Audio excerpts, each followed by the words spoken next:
সান্দহ গুড়িৰ যোগাৰ। এয়া উহা চাউল, উচনা চাউল ৰাতি জিকে থৈছি, কোমল কৰছি। এতিয়া এইটো ভাজিব, ভাজি পেলাই গুড়া কৰি এইটো সান্দহ গুড়ি হ'ব। এই কেৰাহী পাতছি, এই কেৰাহীত ভাজিব, ভাজি পেলাই সান্দহ গুড়ি বনাব।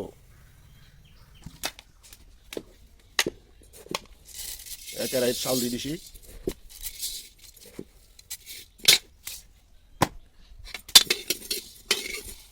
এনেকৈ লৰাই থাকিব লাগিব আৰু এটা সময়ত ফুটিব, ফুটি পেলাই ভাজা হৈ গ'ল। চাউল ফুটা আৰম্ভ হৈছি, ফুটি ফুটি এটা সময়ত ফুটা শেষ হৈ যাব আৰু তেতিয়া নামাব লাগিব।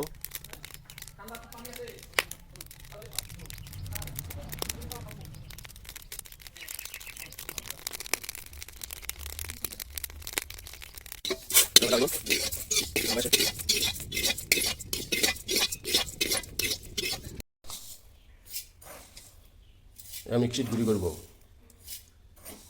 ভাজা চাউল।